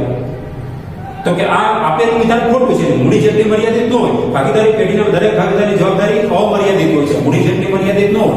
ભાગીદારી પેઢીમાં ભાગીદારોની જવાબદારી અમર્યાદિત હોય છે. નંબર 6, ભાગીદારી પેઢીના ભાગીદારની પત્નીના સ્ત્રી ધનમાંથી લોન પેઢીના ત્રાહિત દેવાની પહેલા ચૂકવાય છે. મોસ્ટ આઈએમપી ત્રાહિત દેવું. સ્ત્રી ધનની લોન આવી. સ્ત્રી ધનની લોન એટલે ભાગીદારની પત્નીના અંગત નાણાંમાંથી પેઢીને આપેલી લોન એને સ્ત્રી ધનની લોન કહેવાય. તો સ્ત્રી ધનની લોન ભાગીદારી પેઢીના ભાગીદારની પત્નીના જો સ્ત્રી ધનમાંથી પેઢીને લોન આપી હોય તો પેઢીના ત્રાહિત દેવા પહેલા ચૂકવાય છે. નહીં, ભાગીદારની પત્નીની સ્ત્રી ધનમાંથી લોન હોય ને તો એ ત્રાહિત પક્ષનું દેવું ગણાય છે. આપણે થિયરી જરા સમજતા હતા ને ત્યારે સમજાયું છે. તો ત્રાહિત પક્ષનું દેવું કહેવાય. તો ત્રાહિત પક્ષ પહેલા દેવું ચૂકવાતું નથી. એટલે ત્રાહિત દેવાની પહેલા ચૂકવાતું નથી. આપેલું વિધાન ખોટું છે કારણ કે ભાગીદારી પત્નીના સ્ત્રી ધનમાંથી લોન પેઢીના ત્રાહિત દેવાની સાથે જ ચૂકવાય છે. પહેલા ચૂકવાતી નથી, સાથે જ ચૂકવાય છે. વિધાન નંબર 7 સાંભળજો. વિધાન નંબર 7, ભાગીદારોને તેમના નફા નુકસાનના પ્રમાણમાં કર્મચારી અકસ્માત વળતર ભંડોળ વહેંચી આપવામાં આવે છે. કર્મચારી અકસ્માત વળતર ભંડોળ આપણે ચોથા ચેપ્ટરમાં ભણી ગયા. કર્મચારી અકસ્માત વળતર ભંડોળ આમાં પણ ભણી ગયા કે એક પેઢી માટે એકત્રિત નફો છે. એકત્રિત નફો હોય તો કર્મચારીઓને અકસ્માત વળતર ભંડોળ નફા નુકસાનના પ્રમાણમાં વહેંચી આપવામાં આવે. સાચી વાત છે. ખાતું બંધ કરવું હોય તો ભાગીદારો વચ્ચે નફા નુકસાનના પ્રમાણમાં વહેંચી દેવું પડે. એટલે આપેલ વિધાન સાચું છે. નંબર 8, પેઢીના વિસર્જન વખતે ચોપડે નહીં નોંધાયેલ સંશયિત દેવું. સંશયિત દેવાનું બીજું નામ છે શંકાવાળું દેવું. પેઢીના વિસર્જન વખતે ચોપડે નહીં નોંધાયેલ સંશયિત દેવું માલ મિલકત નિકાલ ખાતે ઉધારી ચૂકવવામાં આવે છે. તો સાચી વાત છે. કોઈ સંશયિત દેવું હોય, માનો કે આવકવેરાની જવાબદારી આપણી એ સંશયિત દેવું છે, શંકાવાળું દેવું છે, તો તમારે શું કરવું પડે? એને સંશયિત દેવું પણ તમારે પેઢીનું વિસર્જન થાય છે એટલે તમારે ચૂકવી જ દેવું પડે. પેઢીના ચોપડે નહીં નોંધાયેલ સંશયિત દેવું, તો સંશયિત દેવું હોઈ શકે તો માલ મિલકત નિકાલ ખાતે ઉધારી અને ચૂકવી જ દેવામાં આવે. કેમ કે ચૂકવવું જ પડે. એટલા માટે કે પેઢીનું તો વિસર્જન થાય છે, પછી કોણ જવાબદાર બનશે? એટલે કે અત્યારે સંશયિત દેવું પણ પેઢીના વિસર્જન સમયે ચૂકવી જ દેવામાં આવે છે. ચૂકવો એટલે ખર્ચ થાય એટલે માલ મિલકત નિકાલ ખાતે ઉધાર અને ધંધામાંથી રોકડ જાય એટલે રોકડ બેંક ખાતે જમા. એટલે આ વિધાન સાચું છે. ટૂંકમાં સંશયિત દેવું માલ મિલકત નિકાલ ખાતે ઉધારી ચૂકવી દેવામાં આવે છે. આ વિધાન સાચું છે. વિધાન નંબર 9, પેઢીનું વિસર્જન ખર્ચ ચૂકવવાની જવાબદારી પેઢીની હોય. એ તો આપણે સમજ્યા કે સામાન્ય રીતે વિસર્જન ખર્ચ ચૂકવવાની જવાબદારી કેની હોય? પેઢીની જ હોય. પરંતુ તેનો કોઈ ભાગીદાર ચૂકવે તો તેની કોઈ નોંધ પેઢીના ચોપડે થશે નહીં. બરાબર સમજો. વિધાન નંબર 9, ટોટલ 27 વિધાન છે આપણા બોર્ડમાં પૂછાયેલા છે, બધા રિપીટ થાય છે. પેઢીનો વિસર્જન ખર્ચ ચૂકવવાની જવાબદારી પેઢીની હોય પરંતુ તેનો કોઈ ભાગીદાર ચૂકવે તો તેની કોઈ નોંધ પેઢીના ચોપડે થશે ને નહીં. ભલે ભાગીદાર ચૂકવે, ચૂકવવાની જવાબદારી કેની છે? વિધાનમાં લખ્યું કે ભાગીદારી પેઢીની હોય પણ તેનો કોઈ ભાગીદાર ચૂકવતો હોય તો એ તો પેઢીના ચોપડે નોંધ કરવી પડે. તો આ આપેલું વિધાન ખોટું છે કારણ કે આ સંજોગોમાં માલ મિલકત નિકાલ ખાતું ઉધાર કરી જે તે ભાગીદારનું મૂડી ખાતું જમા કરવામાં આવશે. એટલે કે પેઢીના ચોપડે આ અંગે નોંધ થાય છે તો પેઢી માટે ખર્ચ છે એટલે માલ મિલકત નિકાલ ખાતું ઉધાર થશે. અને જે તે ભાગીદાર માટે ચૂકવતો હોય તો ભાગીદાર ધંધાને લાભ આપનાર છે ભાગીદારનું મૂડી ખાતું જમા કરવું પડશે. ટૂંકમાં નોંધ થશે. વિધાન નંબર 10, વિસર્જન વખતે ઘાલખાત પરતની નોંધ કરવાની કોઈ જરૂર નથી. ઘાલખાત પરત ધંધાની ઉપજ છે અને કોઈ પણ સંજોગોમાં પેઢીના વિસર્જન બાબતે જો આવક થતી હોય તો તેની નોંધ કરવી પડે. એટલે આ વિધાન ખોટું પડે છે કે વિસર્જન વખતે ઘાલખાત પરતની નોંધ રોકડ બેંક ખાતે ઉધાર કરીને માલ મિલકત નિકાલ ખાતું જમા કરવામાં આવે. કેમ કે ધંધાની નોંધ કરવાની છે. ભલે ભૂતકાળમાં માંડી વાળેલી ઘાલખાત છે અને પરત આવે છે તો પરત આવતી હોય તો આપણે એને સારી બાબત કહેવાય, એવું આવક કહેવાય. આવક હોય તો માલ મિલકત નિકાલ ખાતું જમા થાય, ધંધામાં રોકડ આવે છે એટલે નોંધ તો કરવી જ પડશે. આવક થાય રિસીવ એટલે રોકડ ખાતે ઉધાર થાય, માલ મિલકત નિકાલ ખાતું જમા થાય. નંબર 11, પેઢીના વિસર્જન વખતે દેવાદારોની સ્થિતિ નીચે પ્રમાણે, એટલે પાકું શરીર દોરેલું છે. મૂડી દેવા મિલકત ગણના, એમાં દેવાદારો અંદરના કોલમમાં લેખા 1 લાખ, પછી કાલખાત અનામત બાદ કરી 10,000 અને આઉટર કોલમ લેખા 90 છે. પાકું શરીર દોરીને બચાવ્યું. નીચે લખ્યું વિસર્જન વખતે દેવાદારોના નિકાલની હિસાબી અસર માલ મિલકત નિકાલ ખાતે ઉધાર બાજુ 90,000 થી અપાશે. બરાબર સમજો, વિસર્જન વખતે દેવાદારોના નિકાલની હિસાબી અસર માલ મિલકત નિકાલ ખાતે ઉધાર બાજુ 90,000 થી અપાશે. ઉધાર માલ મિલકત નિકાલ ખાતે ઉધાર બાજુ ચોપડે કિંમતથી આપવાની. મેં તમને વ્યવહારે કીધું હતું કે જ્યારે દેવાનું મિલકતનું ખાતું બંધ કરો ત્યારે તમારે ચોપડે કિંમતથી ખાતું બંધ કરવાનું હોય. ચોપડે કિંમત 1 લાખ બતાવેલી છે, આમાં દેવાદારો 1 લાખ છે એટલે આપેલું વિધાન ખોટું પડશે. વિસર્જન વખતે દેવાદારોના નિકાલની હિસાબી અસર તેની ચોપડે કિંમત મોસ્ટ ટાઈમ ચોપડે કિંમત એટલે કે 1 લાખ થી માલ મિલકત નિકાલ ખાતે ઉધાર બાજુ લઈ જવાશે, નહીં કે 90,000 થી. એટલે આમાં તમારો કોન્સેપ્ટ છે ચોપડે કિંમત, વિદ્યાર્થીને ખબર જ હોવી જોઈએ. ચોપડે કિંમત ને ચોપડે કિંમતથી જ ખાતું બંધ થાય. નંબર 12, સામાન્ય રીતે પેઢીનો વિસર્જન ખર્ચ ચૂકવવાની જવાબદારી પેઢીની હોય છે. સાચી વાત છે. આપણે અગાઉ કોન્સેપ્ટ શીખી ગયા કે સામાન્ય રીતે વિસર્જન ખર્ચ ચૂકવવાની જવાબદારી કેની હોય? પેઢીની હોય છે. તો આપેલું વિધાન સાચું છે. સાચું હોય તો ફરી વખત લખવાનું નથી. નંબર 13, ઘસારા ફંડ, કાલખાત અનામત કે દેવાદાર પર વટાવ અનામત વિસર્જન વખતે ભાગીદારો વચ્ચે તેમના નફા નુકસાનના પ્રમાણમાં વેચી આપવાનું. સાચું છે. ઘસારા ફંડ એ શું છે? આપણે 11મા ધોરણમાં શીખી ગયા. ઘસારા ફંડ એ જોગવાઈ છે. કાલખાત અનામત શું છે? ધંધાની જોગવાઈ છે. દેવાદાર વટાવ અનામત શું છે? ધંધાની જોગવાઈ છે. તો આ જોગવાઈઓના ખાતા બંધ કરીને આપણે માલ મિલકત નિકાલ ખાતે જમા બાજુ લઈ જવાના હોય, કેમ કે જોગવાઈ હવે નફો બની જાય છે અને ભાગીદારો વચ્ચે વેચી ન શકાય. એટલા માટે કેવું પડે છે? જોગવાઈ છે. એટલે ઘસારા ફંડ, કાલખાત અનામત, દેવાદાર પર વટાવ અનામત પેઢી માટે જોગવાઈ હોવાથી ભાગીદારો વચ્ચે વેચી શકાય નહીં, પણ એને માલ મિલકત નિકાલ ખાતે જમા બાજુ ચોપડે કિંમતથી લઈ જવાય છે. નંબર 14, ભાગીદારી પેઢીના વિસર્જન વખતે જોગવાઈઓ ચૂકવી આપવામાં આવે છે. બરાબર સમજો, મોસ્ટ ટાઈમથી ભાગીદારી પેઢીનું જ્યારે વિસર્જન થાય છે ત્યારે જોગવાઈઓ ચૂકવી આપવામાં આવે છે. જોગવાઈઓ ચૂકવવાની હોય. ચૂકવવાનું શું હોય? દેવા ચૂકવવાના હોય. તો જોગવાઈઓમાં તો ખાલી ખાતા બંધ કરવાના હોય અને ખાતા બંધ કરી માલ મિલકત નિકાલ ખાતે જમા બાજુ લઈ જવાનો હોય. કેમ કે જોગવાઈ હવે શું બની જાય? એ નફો બની જાય. નફો બને તો માલ મિલકત નિકાલ ખાતામાં જમા બાજુ છે. એટલે આ આપેલું વિધાન ખોટું છે. ભાગીદારી પેઢીના વિસર્જન સમયે જોગવાઈઓની જોગવાઈઓ ચૂકવાતી નથી, પરંતુ માત્ર તેના ખાતા બંધ કરી માલ મિલકત નિકાલ ખાતાની જમા બાજુ લઈ જવાય છે. બરાબર સમજો. ભાગીદારી પેઢીના વિસર્જન સમયે જોગવાઈઓ ચૂકવાતી નથી, માત્ર તેના ખાતા બંધ કરી માલ મિલકત નિકાલ ખાતાની જમા બાજુ લઈ જવાય છે. એટલે ભાગીદારો વચ્ચે વેચાતી નથી, કેમ કે એકત્રિત અનામત નથી. નંબર 15, વિસર્જન વખતે પેઢીના ચોપડે દર્શાવેલ દેવા એટલે જવાબદારી તેની ચૂકવણી વિશે કોઈ સૂચના ન હોય તો ચૂકવાતી નથી. સાચી વાત છે. વિધાન 15 ફરી વખત આપણે વાંચીએ. વિસર્જન વખતે પેઢીના ચોપડે દર્શાવેલ દેવા એટલે જવાબદારી એ ચૂકવણી વિશે કોઈ સૂચના ન હોય તો તમે શું કરશો? ચૂકવાતી નથી. નહીં, ચૂકવાય છે. ચોપડે કિંમતે ચૂકવી દેવાય. એટલે કે આ વિધાન ખોટું છે, કારણ કે પેઢીના ચોપડે વિસર્જન વખતે ચોપડે દર્શાવેલ દેવા જવાબદારીની ચૂકવણી વિશે કોઈ સૂચના ન હોય તો ચોપડે કિંમતે ચૂકવાય છે. આમાં તો એમ કે ચૂકવાતી નથી. નહીં, સૂચના ન હોય તો ચોપડે કિંમતે ચૂકવી જ દેવાની છે.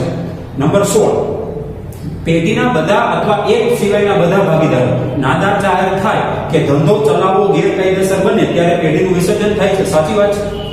પેઢીના બધા ભાગીદારો નાદાર થાય તો પેઢીનું વિસર્જન જ કરવું પડે, અથવા એક સિવાયના બધા ભાગીદારો નાદાર થાય તો પેઢીનું વિસર્જન કરવું પડે. કેમ કે 3 ભાગીદારો હોય અને 2 ભાગીદાર નાદાર થાય તો હવે એ ભાગીદારી પેઢી રહેતી નથી, એકાંકી વેપારીમાં ફેરવાઈ જાય. એટલે બધા ભાગીદારો નાદાર થાય અથવા એક સિવાયના બધા નાદાર થાય ત્યારે ધંધો ચલાવવો ગેરકાયદેસર બને ત્યારે પેઢીનું વિસર્જન થાય. સાચું વિધાન છે. ત્યાં સ્ટાર કરેલો છે. આ વિધાન સાચું છે. નંબર 17, કોઈ ચોક્કસ હેતુ માટે કે ચોક્કસ મુદત માટે પેઢીની રચના થઈ હોય અને દેવું અને હેતુ કે મુદત પૂર્ણ થતા પેઢીનું આપોઆપ વિસર્જન થાય. સાચી વાત છે. કોઈ ચોક્કસ હેતુ માટેની પેઢીની રચના થઈ હોય, એની મુદત પૂરી થઈ ગઈ હોય તો એ હેતુ પૂરો થઈ જાય કે મુદત પૂર્ણ થતા પેઢીનું આપોઆપ વિસર્જન થાય છે. આ વિધાન સાચું છે. ત્યાર પછી વિધાન નંબર 18, સ્વૈચ્છિક ભાગીદારીમાં એટલે કે પોતાની રીતે નિર્ણય લઈ શકાય. કોઈ પણ ભાગીદારી પેઢીનું વિસર્જન કરવાનો પોતાનો ઈરાદો જણાવતી વખતે લેખિત નોટિસ આપે તે તારીખથી અથવા નોટિસ મળે ત્યારથી તેમની વચ્ચેની ભાગીદારીનો અંત આવે છે. સાચી વાત છે. સ્વૈચ્છિક ભાગીદારી છે, વોલન્ટરી. સ્વૈચ્છિક ભાગીદારીમાં શું કરવાનું હોય કે એક ભાગીદાર પોતાનો ઈરાદો જણાવતી લેખિત નોટિસ બીજા ભાગીદારને આપી દે, એટલે સામે વ્યક્તિને નોટિસ મળે એ આપેલ તારીખથી અથવા તો નોટિસમાં જણાવેલ તારીખથી તેમની ભાગીદારો વચ્ચે આપોઆપ ભાગીદારી પેઢીનો અંત આવે છે, એટલે ભાગીદારીનો અંત આવી જાય છે. તો આ વિધાન સાચું છે. નંબર 19, પેઢીના વિસર્જન વખતે સૌપ્રથમ ભાગીદારોના મૂડી અને ચાલુ ખાતાની રકમો ચૂકવવામાં આવશે. સાચું છે. ઓબ્જેક્ટિવ ટાઈપનો પ્રશ્ન છે. ભાગીદારી પેઢીનું વિસર્જન થતું હોય ત્યારે સૌપ્રથમ તમે શું ચૂકવો છો? બોલો. સૌપ્રથમ તમે પેઢીનો વિસર્જન ખર્ચ ચૂકવવાનો છે. આપણે ચૂકવવાનો ક્રમ નક્કી કર્યો છે. 6 ક્રમ છે આપણી પાસે. ભાગીદારી પેઢીનું વિસર્જન થાય ત્યારે સૌથી પહેલા પેઢીનો વિસર્જન ખર્ચ ચૂકવાય છે, ત્યાર પછી ત્રાહિત પક્ષ પરતના દેવા ચૂકવાય છે, ત્યાર પછી ભાગીદારોની લોન પરત થાય છે, લોન પરત થઈ ગયા પછી રકમ વધે તો ભાગીદારોની મૂડી પરત થાય છે. આવી રીતે, અને જો મૂડી પરત કરતા રૂપિયા ઘટે તો ભાગીદારો ભોગવવાનું છે. ટૂંકમાં સૌપ્રથમ ભાગીદારોના મૂડી ખાતા કે ચાલુ ખાતાની રકમો ચૂકવાતી નથી. સૌપ્રથમ તો વિસર્જન ખર્ચ ચૂકવાય છે. આ વિધાન, આપેલું વિધાન ખોટું છે, કારણ કે પેઢીના વિસર્જન વખતે સૌપ્રથમ વિસર્જન ખર્ચ ચૂકવાય છે, જ્યારે ભાગીદારોના મૂડી અને ચાલુ ખાતાની રકમો સૌથી છેલ્લે ચૂકવાય છે. સૌથી પહેલા ચૂકવાતી નથી, સૌથી છેલ્લે ચૂકવાય છે. એટલે વિધાન ખોટું છે. નંબર 20, પેઢીના વિસર્જન વખતે ભાગીદારોના ચાલુ ખાતા બંધ કરીને ભાગીદારોના મૂડી ખાતે લઈ જવાય છે. બોલો, સાચી વાત કે ખોટી વાત? આપણે આમનોમાં જોઈ લીધું કે માનો કે પેઢીના વિસર્જન વખતે પેઢીના ચોપડે ચાલુ ખાતા છે, કોઈ ભાગીદારનું ઉધાર બાકી છે, કોઈ ભાગીદારની જમા બાકી છે. ચાલુ ખાતાની જમા બાકી હોય, ઉધાર બાકી હોય તો ચાલુ ખાતા બંધ કરી ભાગીદારના મૂડી ખાતે લઈ જવાય. સાચી વાત છે. ભાગીદારના મૂડી ખાતે લઈ જવું પડે. એટલે આપેલું વિધાન સાચું છે. તો સાચું હોય તો આપણે સુધારવું પડે નહીં. નંબર 21નું વિધાન, પેઢીના વિસર્જન વખતે ચોપડે નહીં નોંધાયેલ મિલકતની ઉપજ મળે. બરાબર સમજો. પેઢીનું વિસર્જન થાય છે અને ચોપડે નહીં નોંધાયેલ મિલકતની ઉપજ મળે ત્યારે રોકડ બેંક ખાતે ઉધારી અને માલ મિલકત નિકાલ ખાતું જમા થાય. સાચી વાત છે. ભલે ચોપડે નોંધેલ નથી, મિલકત ચોપડે નોંધેલ નથી, ને છતાં ઉપજ આવી તો રોકડ બેંક ખાતે ઉધાર થાય અને માલ મિલકત નિકાલ ખાતું જમા થાય. કેમ કે આવક થાય તો માલ મિલકત નિકાલ ખાતે જમા થાય. આપેલું વિધાન સાચું છે. નંબર 22, પેઢીના વિસર્જન વખતે હિસાબી ચોપડે નહીં નોંધાયેલ દેવાની ચૂકવણી થાય. પેઢીના વિસર્જન વખતે હિસાબી ચોપડે નહીં નોંધાયેલ દેવાની ચૂકવણી થાય ત્યારે માલ મિલકત નિકાલ ખાતું ઉધાર કરી રોકડ બેંક ખાતું જમા થાય. સાચી વાત છે. ભલે ચોપડે નોંધાયેલ નથી દેવું, છતાં આપણે ચૂકવણી કરવાની છે. તો ચૂકવણી કરવાની હોય તો જાવક થાય, જાવક થયો એટલે ખર્ચ થયો, એટલે માલ મિલકત નિકાલ ખાતે ઉધાર થાય, રોકડ બેંક ખાતું જમા કરવું પડે. આપેલું વિધાન સાચું છે. નંબર 23, પેઢીના વિસર્જન વખતે રોકડ બેંક ખાતાની ઉધાર બાકી હોય છે. બરાબર સમજો લોજિક. મેં તમને ત્રીજા લેક્ચરમાં સમજાવી દીધું છે કે રોકડ બેંક ખાતાને કઈ બાકી હોય છે. પેઢીના વિસર્જન વખતે રોકડ ખાતાની કોઈ બાકી નીકળતી નથી. રોકડ બેંક ખાતું છેલ્લે સરભર થઈ જાય છે, એટલે બંને બાજુનો સરવાળો સરખો થઈ જાય છે. તો રોકડ કે બેંક ખાતાની ઉધાર બાકી હોય છે અથવા જમા બાકી નહીં. ઉધાર બાકી ન હોય, જમા બાકી ન હોય, સરભર થાય છે. આપેલું વિધાન ખોટું છે, કારણ કે પેઢીના વિસર્જન વખતે રોકડ બેંક ખાતામાં કોઈ તફાવત રહેતો નથી. રોકડ બેંક ખાતું સરભર થાય છે. તમને યાદ હોવું જોઈએ, લોજિકલી પૂછે છે, કોન્સેપ્ટ પૂછે છે. રોકડ બેંક ખાતાને કોઈ બાકી નીકળશે નહીં, કેમ કે રોકડ બેંક ખાતું એ સરભર થાય છે, તફાવત રહેતો નથી. આ ખાતામાં કોઈ તફાવત રહેતો નથી, એટલે કે રોકડ બેંક ખાતું સરભર થાય છે. નંબર 24 તમારા માટે આઈએમપી છે. નંબર 24 નું વિધાન તમારા માટે આઈએમપી છે, એટલે 24 નંબરનું વિધાન તમારા માટે આઈએમપી છે. વાંચો છું, સાંભળજો. ભાગીદારી પેઢીના વિસર્જન વખતે દેવા ચોપડે કિંમતે ચૂકવાય છે. સાંભળજો. ભાગીદારી પેઢીનું જ્યારે વિસર્જન થતું હોય ત્યારે દેવા ચોપડે કિંમતે ચૂકવાય. સાચી વાત છે નહીં? સૂચના હોય તો આપણે સૂચના પ્રમાણે ચૂકવવા પડે ને. તો આ વિધાન છે ને અસ્પષ્ટ છે. આ વિધાન સાચું નથી, ખોટું નથી. કેમ? તમે સમજો બરાબર કે જ્યારે કોઈ સૂચના ન હોય ત્યારે તમારે ચોપડે કિંમતે ચૂકવણી કરવાની હોય. સાંભળજો બરાબર. દેવાની ચૂકવણી બાબતે કોઈ સૂચના ન હોય તો તમારે ચોપડે કિંમતે ચૂકવણી કરવી પડે. માનો કે સૂચના છે તો સૂચના પ્રમાણે ચૂકવણી કરવી પડે. માનો કે લેણદારો 50,000 છે અને તમને કીધું કે 60,000 ચૂકવો, તો સૂચના છે તો 60,000 ચોપડે કિંમતથી નહીં, પણ તમારે સૂચના પ્રમાણે ચૂકવવા પડે. માનો કે લેણદારો 50,000 છે અને ચૂકવવા વિશે કોઈ સૂચના નથી, તો તમારે ચોપડે કિંમતે ચૂકવવા પડે. એટલે વિધાન અસ્પષ્ટ છે. બરાબર સમજો. ભાગીદારી પેઢીના વિસર્જન વખતે દેવા ચોપડે કિંમત તે જ ચૂકવાય છે. એમ કે તે જો ચૂકવાય છે નહીં, ખોટી વાત છે. ચોપડે કિંમત તો ચૂકવાય એવું કઈ જરૂરી નથી. સૂચના પ્રમાણે ચૂકવી શકાય ને. એટલે આ વિધાન અસ્પષ્ટ છે, કારણ કે કોઈ સૂચના ન હોય તો દેવા ચોપડે કિંમતે જ ચૂકવાય, પરંતુ સૂચના હોય તો દેવા તે મુજબ ચૂકવાય. એટલે આ વિધાન અસ્પષ્ટ છે, કારણ કે સૂચના ન હોય તો જ દેવા ચોપડે કિંમતે જ ચૂકવાય. સૂચના ન હોય તો જ ચોપડે કિંમતે જ ચૂકવાય, પરંતુ સૂચના હોય તો તે મુજબ ચૂકવાય. નંબર 25, ચોપડે નહીં નોંધાયેલ મિલકતની ઉપજ મળે તો તેની કોઈ નોંધ થશે નહીં. સાચી વાત છે. વિસર્જન વખતે ચોપડે નહીં નોંધેલ કોઈ મિલકત છે અને એની ઉપજ મળે. આપણે માનો કે ફર્નિચર છે, ફર્નિચર ચોપડે નોંધેલ નથી, એની ઉપજ મળી તો ઉપજ મળે તો તેની નોંધ આપણે કરીએ છીએ. આ વિધાન, આપેલું વિધાન ખોટું છે, કારણ કે પેઢીના વિસર્જન વખતે ચોપડે નહીં નોંધાયેલ મિલકતની ઉપજ મળે ત્યારે આપણે રોકડ બેંક ખાતું ઉધાર કરીએ છીએ અને આવક થાય છે અને માલ મિલકત નિકાલ ખાતું આપણે જમા કરીએ છીએ. અને તમારે એવું નથી માનવાનું કે ચોપડે નોંધેલ નથી અને છતાં ઉપજ થઈ. આપણે એવા વ્યવહારો આપણે આવી ગયા આમનો લખતા ત્યારે કે પેઢીના ચોપડે કાગળી દર્શાવેલ નથી અને આટલી રકમ ઉપજી, તો આપણે ચોપડે નહીં નોંધેલ, ચોપડે નોંધાયેલ નથી છતાં ઉપજ થાય છે, ઉપજ થતી હોય તો રિસીપ્ટ તો કરવી પડશે વિસર્જન વખતે, તો એની નોંધ થાય છે. નંબર 26, ચોપડે નહીં નોંધાયેલ દેવાની ચૂકવણી થાય તો કોઈ નોંધ થશે નહીં. ચોપડે નહીં નોંધાયેલ દેવાની ચૂકવણી થાય, પહેલા એમ કીધું કે ચોપડે નહીં નોંધાયેલ મિલકતની ઉપજ થાય તો તેની નોંધ થશે નહીં, નોંધ કરવાની છે. એવી રીતે ચોપડે નહીં નોંધાયેલ દેવાની ચૂકવણી થાય તો તેની નોંધ થશે નહીં, નોંધ કરવાની છે. ચોપડે દેવું નોંધેલ નથી અને છતાં આપણે ચૂકવણી કરવાની છે, તો તમારે ચોપડે નહીં નોંધેલ હોય તો દેવું ચૂકવવું જ પડશે. તો આ વિધાન ખોટું છે, કારણ કે પેઢીના વિસર્જન વખતે ચોપડે નહીં નોંધાયેલ દેવાની ચૂકવણી થાય ત્યારે માલ મિલકત નિકાલ ખાતું ઉધાર કરવાનું છે અને ધંધામાંથી રોકડ જાય છે, રોકડ બેંક ખાતું જમા કરવું પડશે. કેમ કે એ ધંધામાંથી જાવક થાય એટલે માલ મિલકત નિકાલ ખાતે ઉધાર કરવા પડે અને ધંધામાંથી રોકડ જાય રોકડ બેંક ખાતું જમા થાય. ટૂંકમાં એટલું યાદ રાખો, મિલકત ચોપડે નોંધેલ નથી અને ઉપજ થઈ તો તમારે એની ઉપજની નોંધ કરવાની છે. રોકડ બેંક ખાતે ઉધાર મામીની ખાતે છે. ચોપડે નહીં નોંધેલ દેવું છે અને તમે ચૂકવણી કરો છો, ચૂકવણી કરવાની થઈ તો મામીની ખાતું ઉધાર થશે, રોકડ ખાતું જમા થશે. ચોપડે દેવની નોંધ થશે અને બે વિધાન ખોટા છે. અને છેલ્લું 27મું વિધાન છે, ભાગીદારી પેઢીના વિસર્જન વખતે સામાન્ય અનામત ભાગીદારો વચ્ચે તેમના નફા નુકસાનના પ્રમાણમાં વેચી આપવામાં આવે. સાચું છે ખોટું? બોલો.